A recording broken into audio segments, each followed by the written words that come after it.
네, Barefoot, Slow Flower 노래 듣고 돌아왔습니다. 안녕하세요. 내 인생의 명작 김하준입니다. 법륜 스님이 이런 말을 했어요. 만약 동산에 떠오르는 달을 보고 내가 슬퍼했다면 달이 나에게 슬픔을 준 걸까? 아니면 내가 달을 보고 슬퍼한 걸까? 내가 달을 보고 슬퍼한 거다. 이렇게 말이죠. 반대로 어떤 사람은 달을 보고 기뻐하기도 하고요. 이것은 달이 누군가에게 슬픔과 기쁨을 준 게 아니라 보는 사람의 마음에서 감정이 일어난 것이라고 말합니다. 또 이어서 자동차 끼어들기에 관한 이야기를 했는데요. 운전하는데 갑자기 다른 차가 끼어들었다면 내가 화를 낸 것일까? 아니면 끼어든 차가 나에게 화를 준 것일까? 만약에 끼어들기 상황에서 모든 사람이 다 똑같이 화를 내는지 아닌지 살펴보면 대답은 분명해진다고 합니다. 같은 상황에서 누구는 막 이렇게 욕을 하고 소리도 지르고, 또 반면에 어떤 사람은 평온하고 또 이렇게 평정심을 지키는 사람도 있습니다. 결국 화가 날 만한 절대적인 상황이 아니었고 내 속에 화가 일어날 요인이 있었고, 거기에 내가 어떻게 대응하느냐에 따라 결과가 달라진다고 말을 합니다. 저는 그 이야기 듣고 난 후에 밤하늘의 달이나 별을 볼 때마다 생각합니다. 매일 똑같이 떠오르는 달이지만 어느 날엔 내 앞을 환하게 밝혀주는 등대가 되고, 또 어느 날은 나의 그 고향 생각나는 그리움이 되기도 하고, 또 어떤 날은 슬프기도 하고 말이죠. 그런데 정작 달은 저에게 아무런 슬픔과 기쁨을 준 게 아니라 당시 내 마음이 일어났다가 가라앉았다가 이런 과정들을 반복한 것이겠죠. 지금 우리가 기뻐하는 것도 슬퍼하는 것도 화가 나는 것도 누군가가 그리고 또 무엇이 우리에게 준 게 아니라 우리 마음 안에서 일어났다가 감정이 가라앉았다가 이렇게 반복한다는 것. 지난 주말 엄청난 폭우가 내렸었죠. 네, 제가 사는 집에 물이 샜어요. 제가 그래서 이제 좀 고쳐달라고 하니까 그 해당 관계자가 또 들은 채 만 채 하고 그런 과정이 있었어요. 평온한 어느 날은 이해가 되기도 했었는데, 또 일이 안 풀리고 피곤한 날이 되니까 막 화가 머리 끝까지 나기도 합니다. 결국 같은 현상을 보고 어느 날은 화가 나고 어느 날은 이해가 되기도 했는데요. 화를 내는 것도 이해가 되는 것도 내가 내 마음속을 들여다보면은 조금 더 그 평온함이 올 수 있었던 것 같습니다. 아, 지금 화가 나고 있구나. 아, 지금 이 상황이 이해가 되구나. 하지만 그 해당 상황은 다 똑같았는데 말이죠. 누군가는 끼어든 차량에 욕설을 하고 누군가는 놀란 마음을 추스리면서 평온함으로 다시 전방을 주시합니다. 내가 내 마음을 자주 들여다본다면 지금보다 더 자주 평온할 수 있을 겁니다. 노래 듣고 돌아오겠습니다. 빅터 런버그가 부르는 곡입니다. Best for You. 네, 오늘 내 인생의 명작 여러분과 함께 나눌 주제는요, 웨인 다이어 작가의 내 인생의 태도입니다. 이 작품은 사실 작년 여름 내 인생의 명작에서 딱 1년 됐네요. 다루었던 작품이기도 합니다. 제가 지난 주말에 비가 엄청 왔었죠. 진짜 밖에 한 발자국도 못 나갈 정도로 종일 폭우가 쏟아졌는데, 집에서 이렇게 책장을 뒤지다가 예전 책을 다시 읽어볼 기회가 있었습니다. 근데 이 책을 그냥 자연스럽게 꺼내 들고 소파에 누워서 이렇게 천천히 읽었는데, 뭐랄까요, 정말 그 그윽한 느낌을 다시 받았습니다. 이렇게 좋은 책을 정말 딱 한 번만 소개한다는 게 너무 안타까워서 제가 지난 방송도 찾아봤는데 제가 설명하지 못했던, 전해드리지 못했던 부분도 꼭 소개드리고 싶어서 오늘 다시 들고 나와봤습니다. 지난 5년간 방송하면서 이렇게 같은 책을 1년 후에 이렇게 다시 해본 기억은 없는데 그만큼 좋은 책입니다.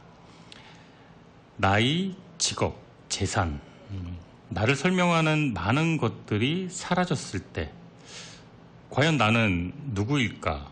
이렇게 생각해 본 적 있나요? 인생의 중반쯤 왔을 때 이렇게 뒤돌아보고 생각해 보게 되는 것들이 있습니다. 나는 지금 잘 살고 있는 걸까? 계속 이렇게 살아도 괜찮은 걸까? 저자 웨인 다이어가 삶의 중간에 선 우리에게 필요한 지혜의 이야기를 다시 우리 청취자분들에게 전합니다. 저자는 말합니다. 내가 하는 일이 나 자신은 아닙니다.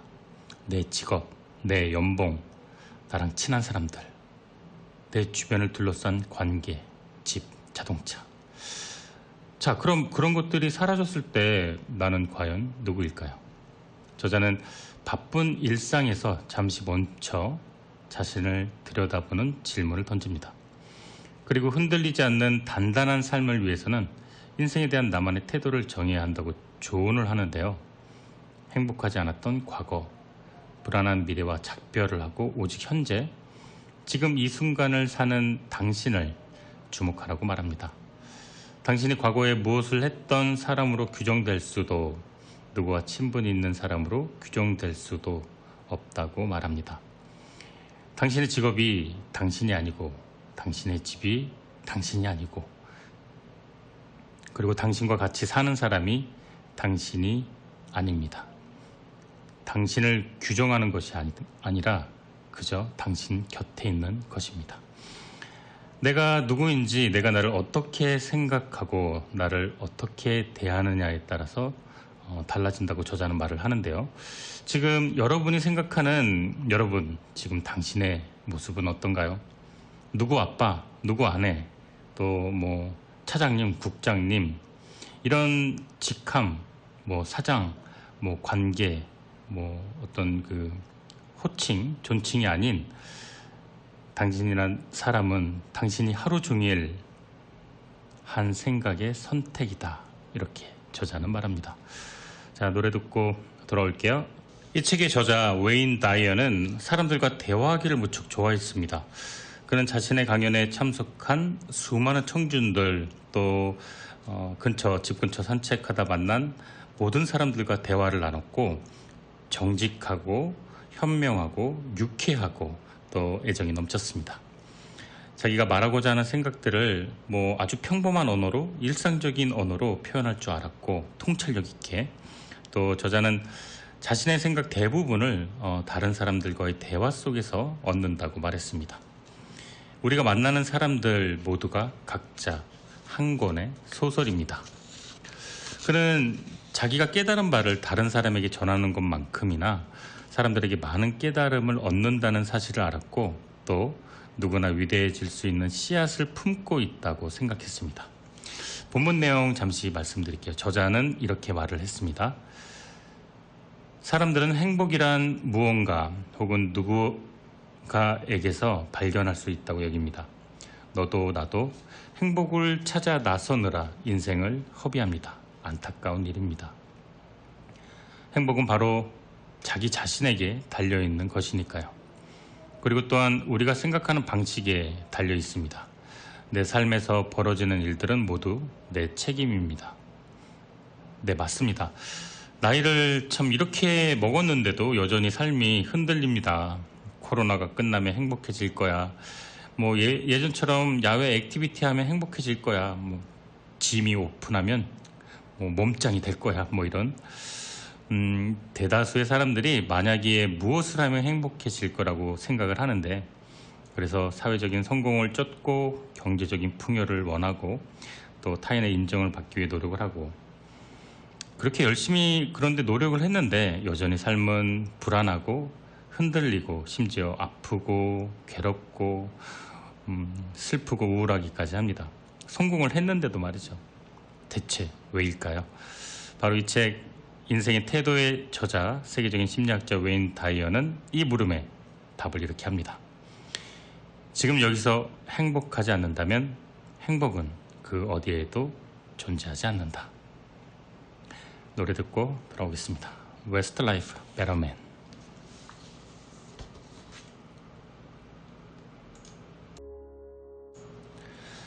네, 여러분은 지금 토요일 오후 5시부터 7시까지 진행되는 좋은 책과의 만남, 내 인생의 명작 청취하고 계십니다.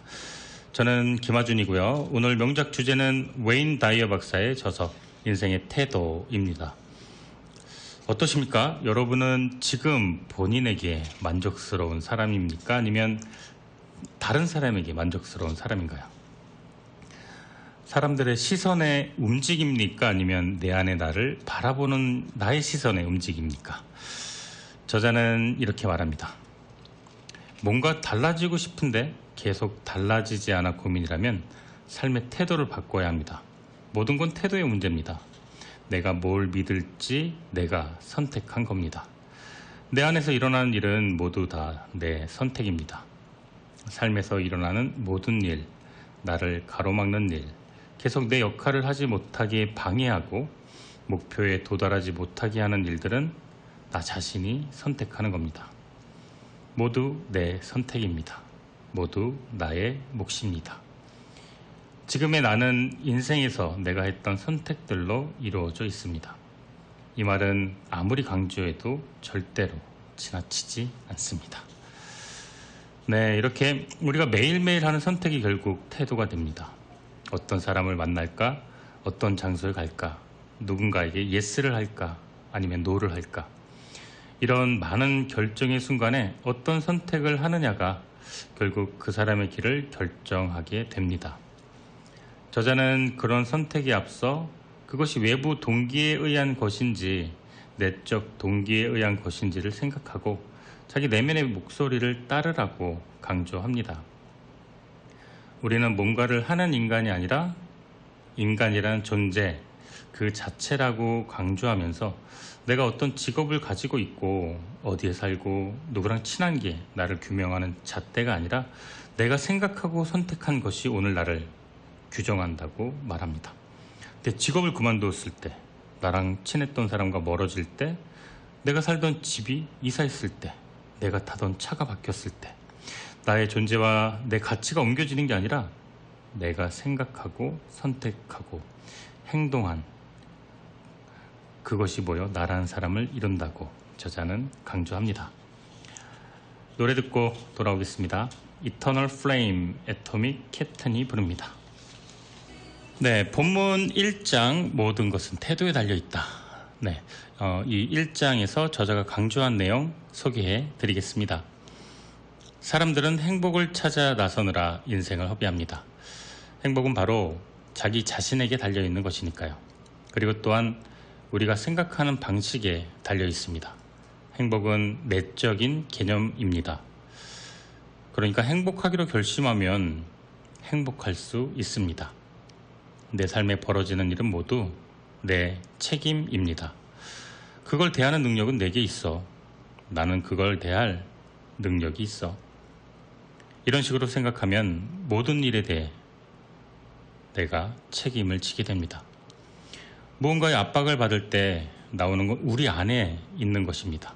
그게 화든 증오든 스트레스든 그저 우리 안에 있는 것이 나오는 것이죠. 내 안에 없는 것은 밖으로 나올 수 없습니다. 내가 처한 환경과는 상관없습니다. 내 안에 있는 게 밖으로 나온 것일 뿐입니다. 누구도 나를 우울하게 만들 수 없습니다. 누구도 나를 화나게 만들 수 없습니다.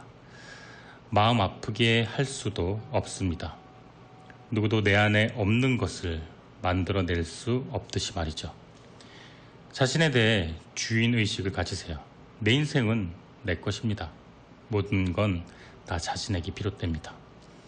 사람들이 당신에게 대하는 방식과 자세는 바로 당신이 허락했기 때문에 그렇게 대우받는 겁니다.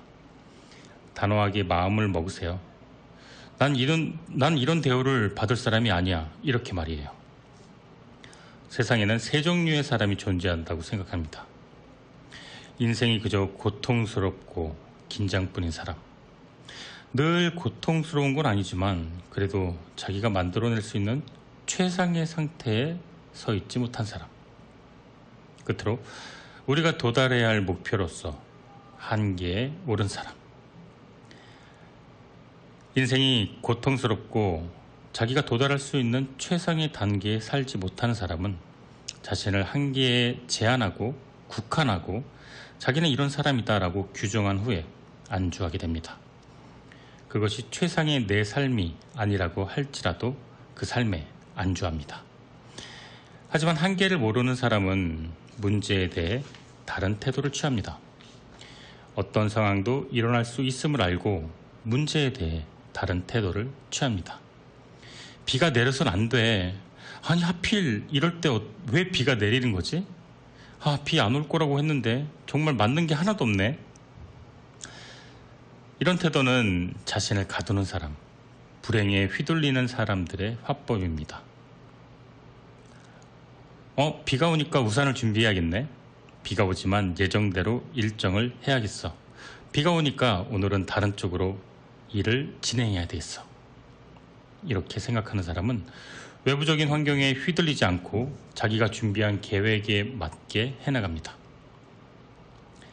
인생에서 벌어지는 어떤 일에도 남 탓을 하지 마세요. 삶이 당신을 괴롭히고 있다면 그건 모두 내가 나를 그렇게 해도 된다고 허락해 준 겁니다. 자기가 생각하는 대로 되기 마련입니다. 뭔가를 못한다고 본인에게 끊임없이 말하면 그 믿음대로 돼버립니다. 할 수 있다고 생각할 때 실제로 그렇게 될 것입니다. 인생에서 어떤 대우를 받으며 살아갈 것인지를 결정하는 것 또한 나 자신입니다. 자기가 무척이나 가치 있고 중요한 사람이라 생각하고 인간으로서 의미를 부여하면 절대로 누구도 당신을 함부로 하지 못할 겁니다. 지금의 결과는 그동안 스스로 해온 선택들로 만들어진 겁니다. 결과가 마음에 들지 않는다면 책임이라는 기차에 올라타세요.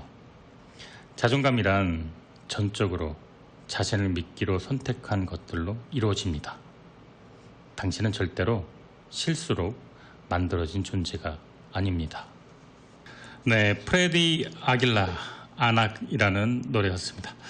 말레이시아 최고의 대중 가수죠. 이렇게 한국으로 따지면 조용필 씨 같은 그런 존재인데 가족이라는 주제로 부른 곡인데 언어가 다른데도 이제 우리 그 명작에서 많이 몇 번 소개해드렸는데 언어가 다른데도 그 감성이 이렇게 전달된다는 게 너무 참 신기한 것 같아요. 네, 프레디 아길라의 아낙 듣고 왔습니다. 성공과 경제적 자유를 포함해 인생에서 가장 중요한 뭔가를 얻는 비결이 뭘까요? 그것은 사랑을 얻는 비결과 같습니다. 저자가 말을 합니다. 사랑을 쫓으면 절대로 사랑을 얻을 수가 없습니다.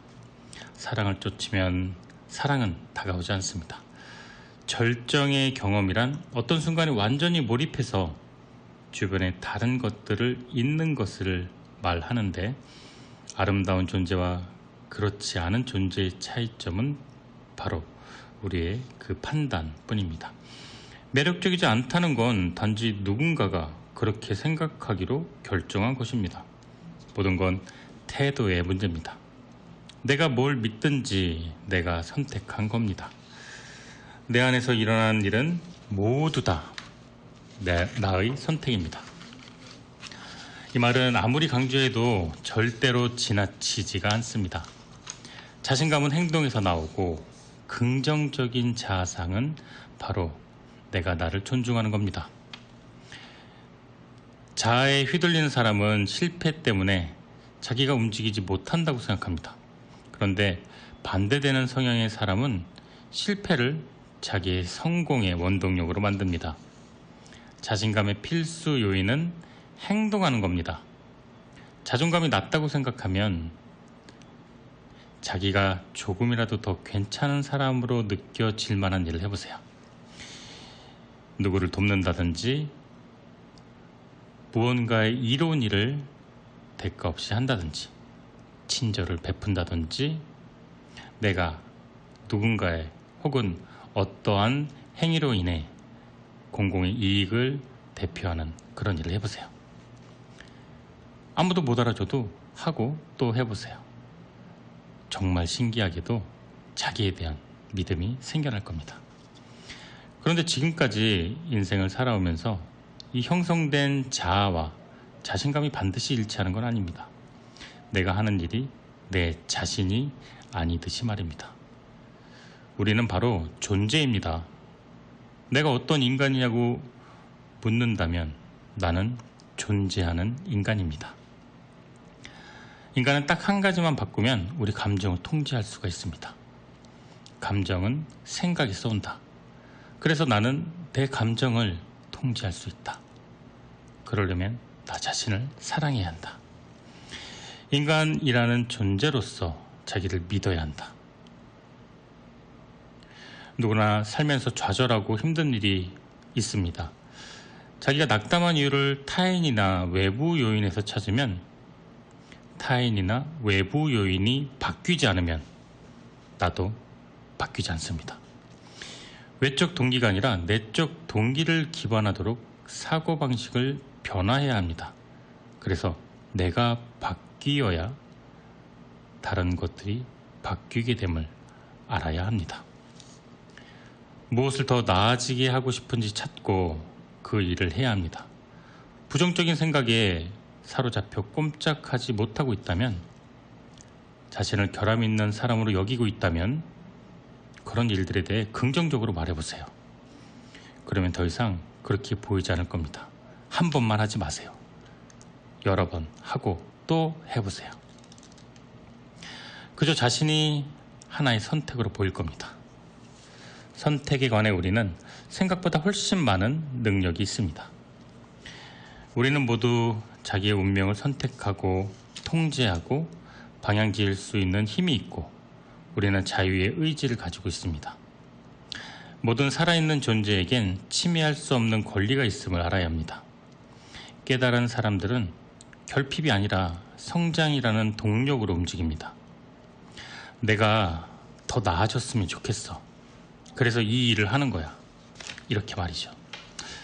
하지만 더 아플 필요는 없습니다. 성장하기 위해 자기의 나쁜 모습을 봐야 할 필요도 없습니다. 본인의 이미지를 굳이 개선하겠다고 부정적인 이미지를 파고들 필요도 없습니다. 행동하세요. 밝은 면을 보세요. 우리 모두 지금 당장 우리가 선택한 일을 행동할 수가 있습니다. 그리고 그 선택들이 모아져 당신의 인생으로 만들어집니다. 네, 해리안의 마음을 드려요 듣고 돌아왔습니다. 웨인 다이어 박사의 책 인생의 태도 본문 내용 소개해드리고 있는데요. 제가 이 책 읽으면서 다이어 박사의 강연 중 중요 내용을 편집한 이렇게 그 구성으로 하고 있습니다. 근데 이 책에서 오렌지에 관한 얘기가 나와요. 개인적으로는 그 부분이 되게 인상 깊어서 여러분과 나누고 싶어서 제가 읽어드릴게요. 오렌지를 쥐어짜면 무엇이 나올까요? 물론 오렌지 주스가 나오겠죠.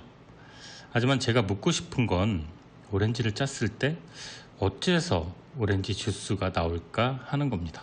답은 당연히 그 안에 그게 있으니까겠죠. 이때 누가 오렌지를 짜느냐가 문제가 될까요?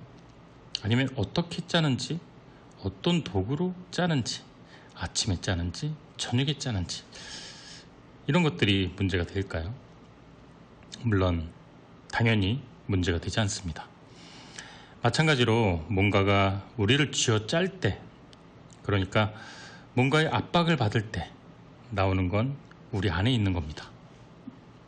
그게 화든 증오든 질투든 어떤 감정이든 말이죠. 누가 우리를 쥐어짜는지, 언제 쥐어짜는지, 어떻게 쥐어짜는지 그것은 중요하지 않습니다. 내 안에 없는 것은 밖으로 나올 수 없기 때문이죠.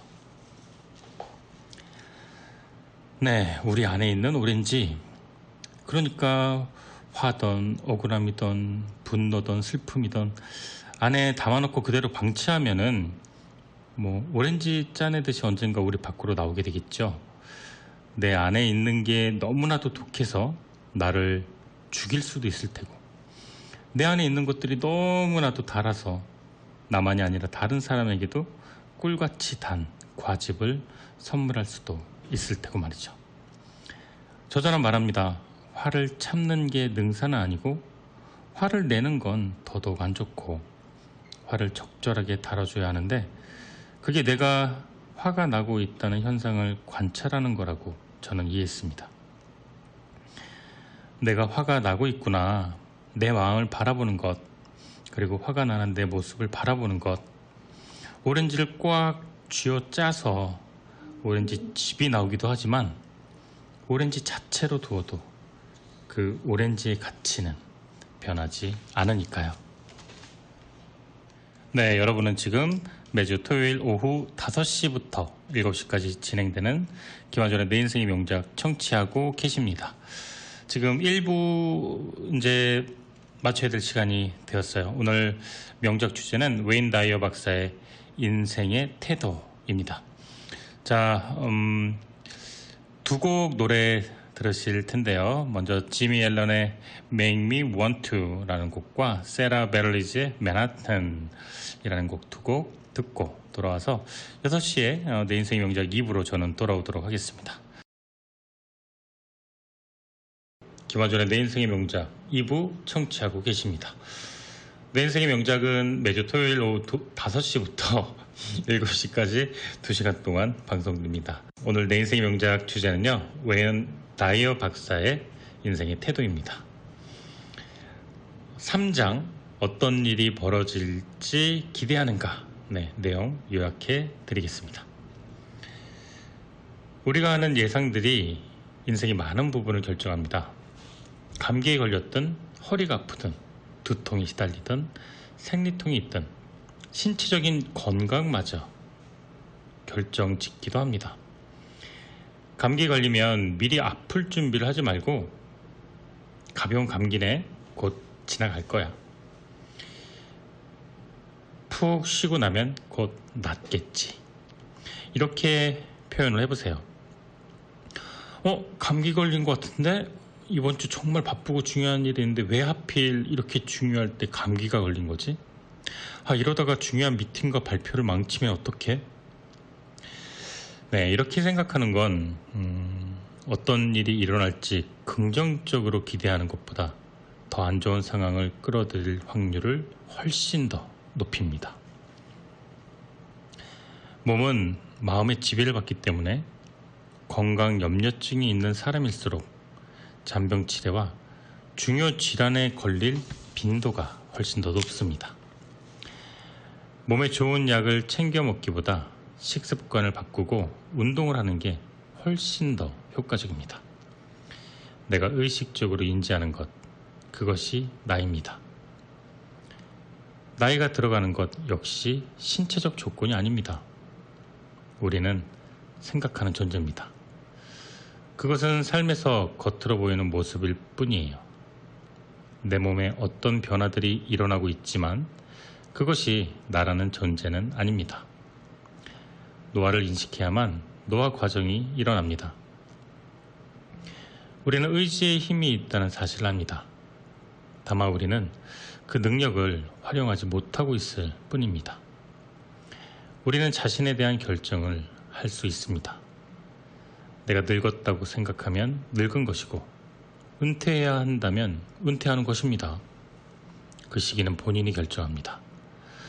어떤 이는 70이 넘어서도 건강하게 자기 일을 하는 사람이 있고 어떤 사람은 60도 되기 전에 은퇴하고 각종 병치레에 의욕 없는 삶을 삽니다. 여러분은 어떤 삶을 선택하시겠습니까? 평소에 운동을 하고 건강을 유지하는 데 쓸 시간이 없다면 나중에 아픈 데를 고치고 치료하는 데 훨씬 더 많은 시간을 쓰게 됩니다. 아니, 얼마 되지도 않은 나이에 남은 생을 자기 병치레로 하다가 마감할 수도 있습니다. 그 선택은 오로지 자신의 몫입니다. 삶은 기대하는 바에 따라 이루어집니다. 삶을 높은 수준에서 운용하지 못하는 사람들의 특징은 더 멀리 보지 못한다는 겁니다. 제가 말하고 싶은 건 세상 만사의 본질은 주어진 상황에 대한 우리의 태도나 믿음이라는 겁니다. 삶은 우리의 선택, 그 이상도 이하도 아닙니다. 행복한 유년 시절을 갖기에 늦은 때란 없습니다. 자신의 유년 시절이 싫다면 이제 고치면 됩니다. 난 어릴 적 놀이동산에 한 번도 가보지 못했어. 이렇게 말하고 싶으신가요? 많은 사람들이 68살이 되어도 하고 싶은 일을 하지 못하고 여전히 그 주위를 맴돕니다. 놀이동산에 가고 싶은데 만일 당신이 3살이나 6살이라면 혼자서 갈 수 없겠죠. 그런데 지금 당신이 놀이동산에 가는 걸 막을 사람은 아무도 없습니다. 문이 활짝 열려 있어요. 입장료만 내면 들여보내줍니다. 당신은 원하는 건 뭐든 할 수 있습니다. 이 생각이 제일 중요합니다. 인생에서 원하는 것들을 얻어내고 갈등을 겪지 않으려면 어떻게 해야 할까요? 과거 놓친 것들에서 시선을 돌리고 다른 사람을 탓하는 걸 그만두세요. 부모님은 부모님 식대로 사는 것 뿐입니다. 그리고 이건 당신의 인생이에요. 네, 7장 깨달음의 본보기들 중에서 발췌했습니다. 그 저자가 이 에피소드를 아주 강조하는 이유가요. 고아로 자라났다고 해요. 그리고 부모의 사랑을 모르고 컸는데 그래서 어린 시절 놀이동산 가는 아이들이 늘 부러웠다고 합니다. 그 누구도 아닌 바로 자기 자신에게 하는 말 같았습니다. 좀 마음이 좀 이렇게 쓰려오기도 했고요. 과거를 놓친 것들에 대해서 시선을 이제 그만 돌리고 제발 그놈의 놀이동산 타령은 그만하세요.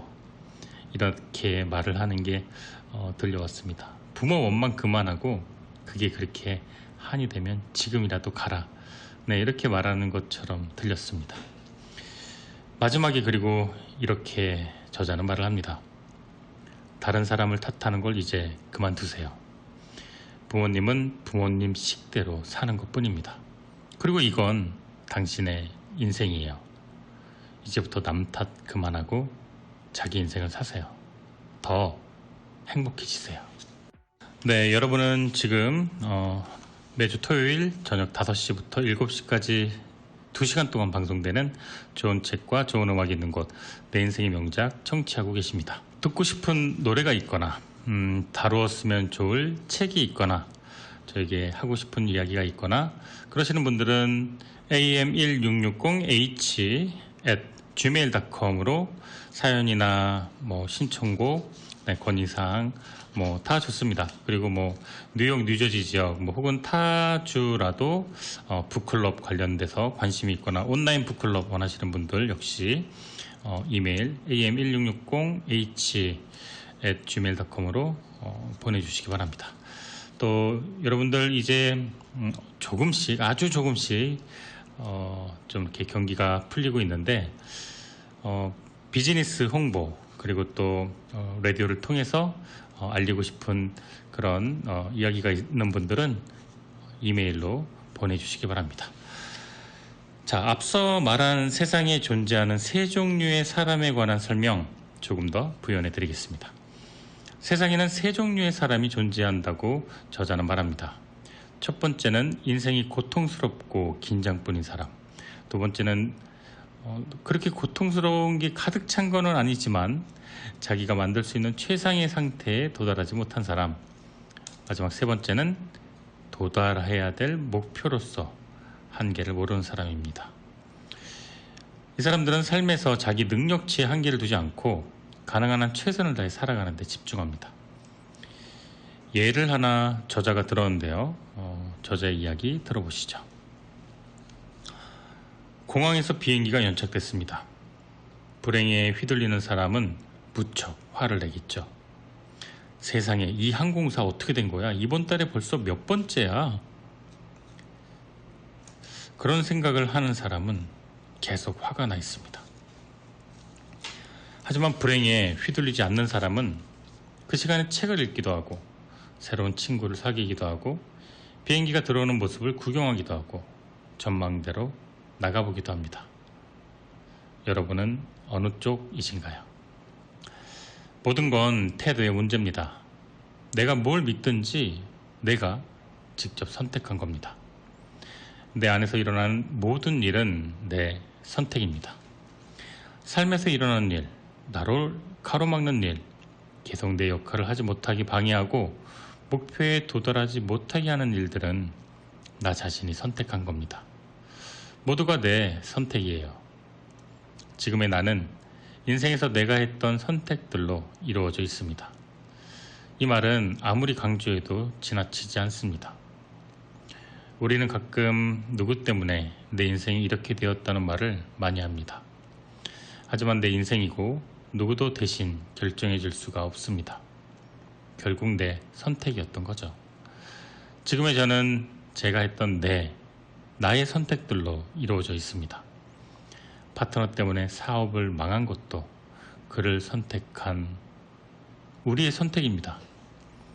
이번 달 카드값에 허덕이는 것도 우리 선택입니다. 이기적인 배우자 때문에 너무나 힘들게 살고 있는 스트레스를 받는 당신 역시 그것 또한 우리의 선택입니다. 지난날을 후회하고 남을 원망하지 마세요. 그 역시 우리의 선택입니다. 지금 당신은 당신의 선택들로 이루어져 있습니다. 그래서 살고 있습니다. 아주 간단합니다. 후회와 원망 대신에 지금부터는 다른 선택을 해보세요. 선택에 진중한 책임을 질 것을 다짐해보세요. 지금 당신의 모습은 지금까지 당신이 해온 당신의 선택입니다. 네, 해리 닐슨 Without You 듣고 돌아왔습니다. 4장 나는 정말로 누구인가 내용 소개해드리도록 하겠습니다. 우리의 삶에 포함되었던 모든 것이 흔적을 남깁니다.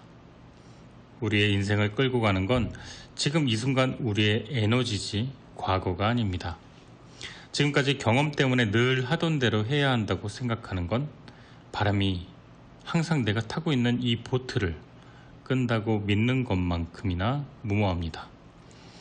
과거에 일어났던 일들이 나의 지금을 결정한다는 생각을 놓아보내세요.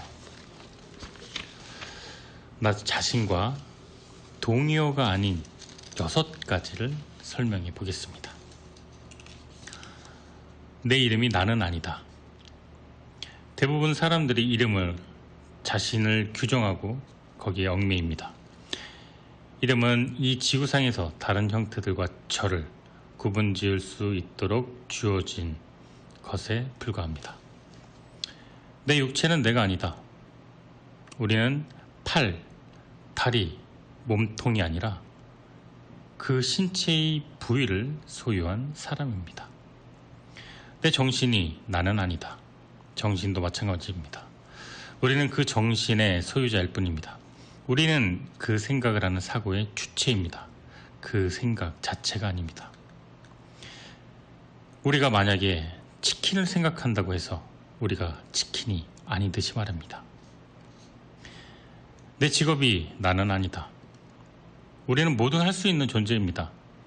우리의 발전을 가로막는 문제 중 하나는 몇 년에 걸쳐 가지고 있는 자신을 이 직업이라는 꼬리표에 국한시키는 데서 옵니다. 당신은 직업 자체가 아닙니다. 당신은 그 행위를 하고 있는 사람입니다. 내가 맺은 관계가 나는 아니다. 어떤 관계 속에 있다는 건 당신을 규정하지 않습니다. 우리는 그저 그걸 관찰하고 있는 사람이자 목격자일 뿐입니다. 당신이 주지사와 친하다고 해서 당신이 주지사가 할 수 있는 일을 할 권한은 없습니다. 그렇게 조금이라도 생각될 때부터 바로 잘못되어 갑니다.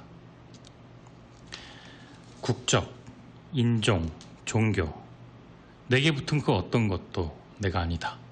우리는 이런 모든 것과 다른 독자적인 존재로서 모든 것을 관찰하는 관찰자입니다.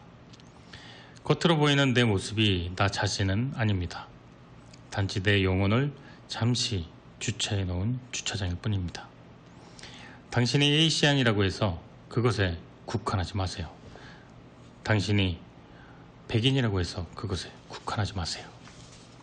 눈에 보이는 그 어떤 것도 나를 국한하고 한정한다면 당신 안에 있는 또 다른 내면의 장점을 가로막게 됩니다.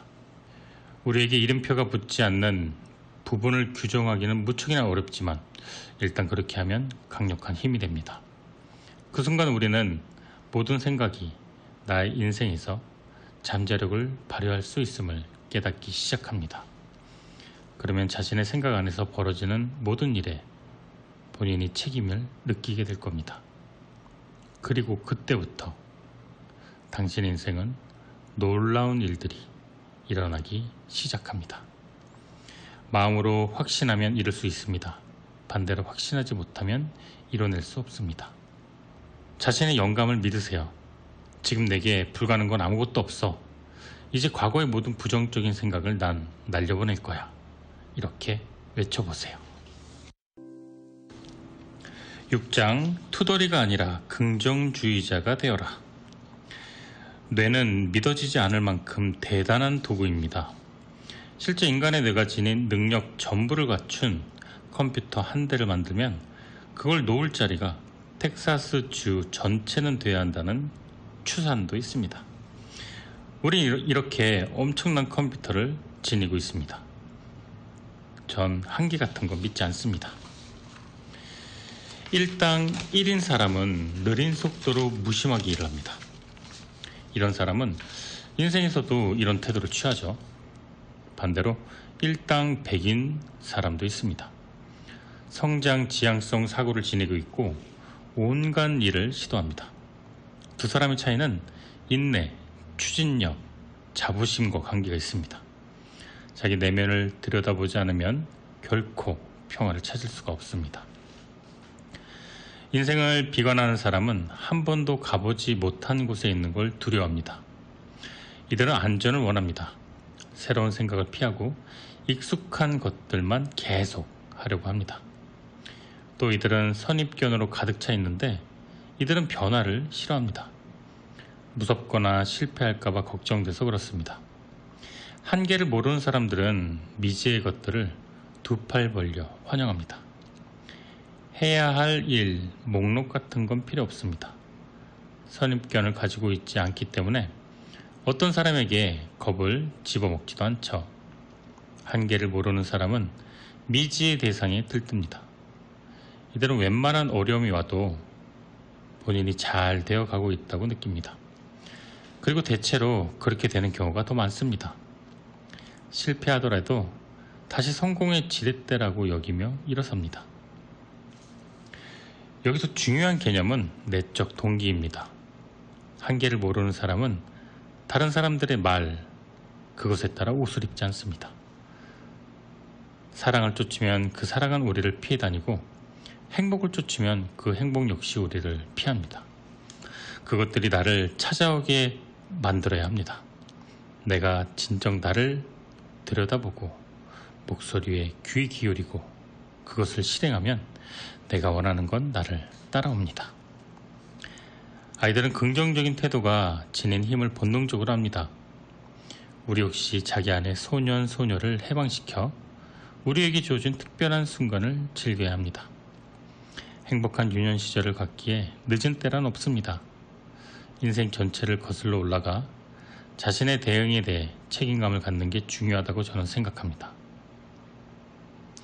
부모의 영향이 중요하지 않다고 생각하는 게 아니라 비난하는 심정으로 과거를 돌이켜보는 것은 자신에게 좋은 점이 전혀 없다는 말입니다.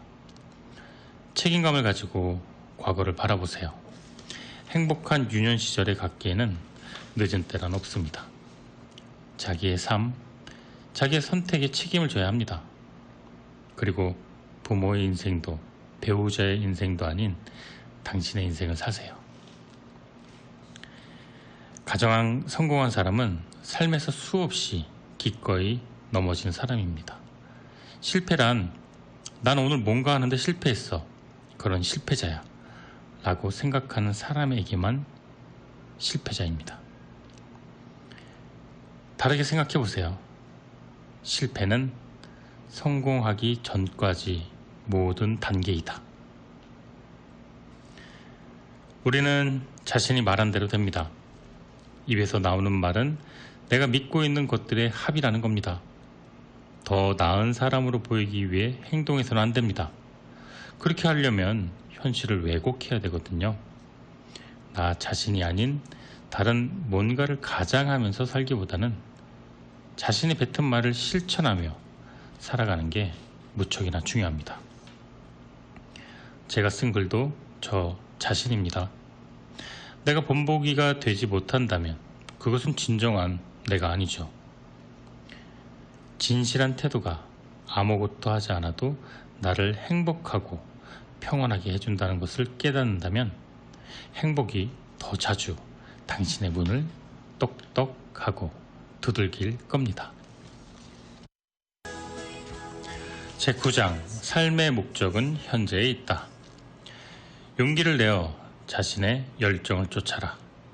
아직 그게 뭔지 모르겠다면 자신이 이 지구에 존재하는 이유가 그것을 찾는 것임을 깨달아라. 오프라 윈프리.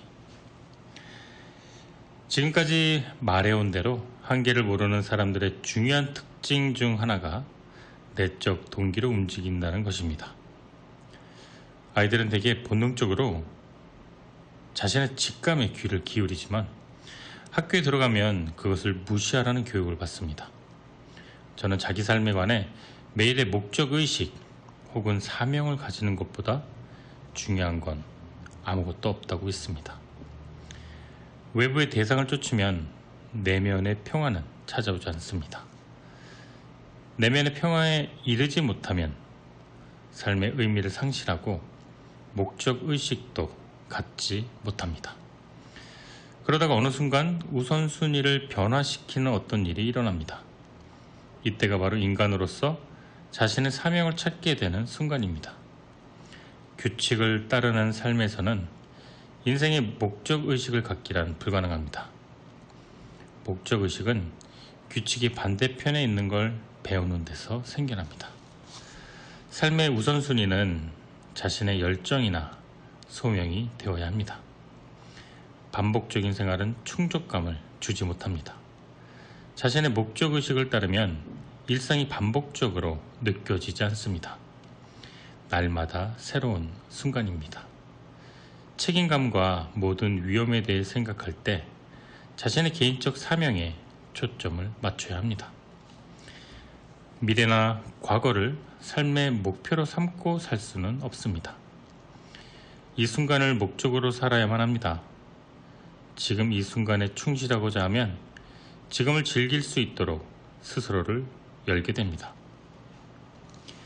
우리가 살 수 있는 순간은 바로 지금, 현재, 이 순간뿐입니다. 그건 말 그대로 추정입니다. 늘 5년 후라는 관념을 가지고 있다면 그걸 얻어낼 수 없을 순간이 옵니다. 우리가 살아야 하는 순간은 바로 지금 현재입니다. 지금 우리가 실수를 저지른다고 해서 곧 우리의 가치가 떨어지는 것은 아닙니다.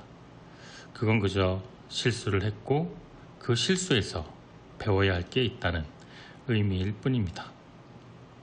이 순간 현재를 최선을 다해 살면 10년 후 행복을 꿈꾸는 삶보다 더 행복한 것입니다.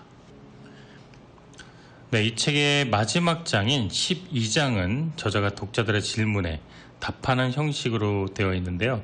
총 9가지 질문을 하고요. 또 그 대답이 책에 실려 있습니다. 지금 소개해 드리도록 하겠습니다. 제12장 변화를 도울 9가지 질문들.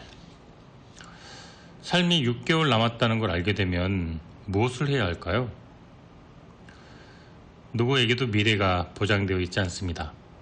제가 할 수 있는 조언은 하고 싶은 일이 무엇이든 그걸 하는 위험을 감수하라는 것입니다. 자, 무엇을 원하시나요? 지금 시작하세요. 지금까지 함께 살아본 적 없는 사람과 살아야 한다면 어떻게 해야 될까요? 지금 이 순간부터 인생이 새로 시작되고 누구와도 함께 살고 있지 않다고 생각해 보세요. 그리고 나서 사랑하지만 주변에 두고 싶지 않은 사람이 있다면 그 이유를 생각해 봅시다. 지금까지 살았던 곳에 대한 정보가 없다면 어디에 살아야 될까요? 어떤 지역에도 살았던 경험이 없다고 생각해 봅시다. 무엇 때문에 거기서 살지 못하고 있는가? 내가 그렇게 하지 못할 거라고 생각해서인가? 불안이란 오직 머릿속에서 일어나는 일이죠. 자, 어디에서 살지는 본인이 선택해 보세요. 시간을 잴 다른 능력이나 시계가 없다면 몇 시간 정도 자는 게 적당할까요? 사실 우리는 잠을 자거나 졸릴 때 우리가 인생에서 할 수 있는 일에 대해 별로 생각하지 못합니다. 지금처럼 몇 시에 뭘 하고 몇 월 달에 뭐 하고 이런 거 말고 시계, 달력, 기타 일정에 따라서 삶을 살아가기보다 자신의 필요에 맞춰 삶을 사는 연습을 한번 해보세요. 식사 시간 같은 게 없다면 언제, 어느 정도의 양을 먹어야 할까요? 우리 대부분은 음식에 대해 생각나지 않을 때조차 몸에 매 끼니마다 너무나도 많은 음식을 넣어주고 있습니다. 해야 할 것 같다고 정해진 스케줄을 따르기 전에 나 자신에게 내 몸에 이렇게 많은 음식이 정말 다 필요한가? 이 많은 음식이 내가 활동하는데 모든 에너지를 다 주는 것일까? 질문을 따라해 보세요. 꼭 평생 오후 1시에 점심을 먹고 저녁 7시에 저녁을 먹을 필요는 없습니다. 돈 같은 게 없다면 무엇을 해야 할까요? 당신은 무엇이든지 할 수 있습니다. 지금의 이 직업이 싫거나 더 이상 일을 하고 싶지 않다면 그만두어도 좋습니다. 돈을 벌 수 있다는 이유로 어떤 일을 하기보다는 나 자신에게 내적 평화를 주는 일을 하세요. 지금 내가 몇 살인지 모른다면 어떻게 될까요? 그리고 나이를 꼭 세어야만 하는 걸까요? 노화는 사실 심리적인 측면에 더 기인합니다. 한계를 모르는 사람들은 심지어 죽을 날까지 선택할 수 있다는 겁니다. 우리가 매년 나이를 세는 규칙이 없어진다면 평균 수명과 활동량은 압도적으로 더 늘어날 겁니다. 70살에도 서핑을 하고 80살에도 스케이트보드를 탈 수 있을 겁니다. 물리적인 나이를 잇는다면 더 생산적이고 충족감 있는 삶을 흥미롭게 영위할 수 있습니다. 오늘부터 새로 시작한다면 어떤 성격의 사람이 되고 싶은가요? 우리는 매일 자신의 성격을 선택하고 있다는 걸 기억하세요. 성격 때문에 어떤 행동을 하는 것이 아니라 그 행동 때문에 그런 성격으로 비춰지는 것입니다. 어떤 이름표도 없다면 자기 자신을 어떻게 표현해야 될까요? 이 책 앞부분에 말했던 내용입니다. 여기에 대해 생각할 시간이 충분하지 않았다면 지금 한번 생각해 보세요. 이름표를 떼고 당신 자신을 표현할 수 있나요? 당신은 인간으로서 자신에 관한 의미를 정의 내릴 수 있나요? 당신은 어떤 이름표도 없이 당신은 어떤 사람인가요? 네, 여러분은 지금 좋은 책과 좋은 음악이 있는 곳 김하준의 내 인생의 명작 2부 청취하고 계십니다. 내 인생의 명작은 매주 토요일 오후 5시부터 7시까지 2시간 동안 방송됩니다. 오늘 내 인생의 명작 주제는요, 웨인 다이어 작가의 인생의 태도였습니다. 사연이나 신청곡 그리고 비즈니스 홍보 관련 그리고 저에게 주실 메시지 모든 이야기들 저희 이메일로 받고 있습니다. am1660h@gmail.com으로 보내주시면 됩니다. 매주 만나는 한 권의 책이 우리 인생을 조금 더 풍요롭고 행복하게 만들어줍니다. 이제 마쳐야 될 시간이 되었는데요. 오늘 마지막 곡은 2곡 들려드리고요. 저는 물러나도록 하겠습니다. 김광석의 흐린 가을 하늘의 편지를 써 그리고 이선희의 인연 2곡 들으시면서요. 저는 이만 물러나도록 하겠습니다. 다음 주에 다시 뵙도록 하겠습니다. 지금까지 청취해 주셔서 대단히 감사합니다. 저는 내 인생의 명작 김하준이었습니다. 감사합니다.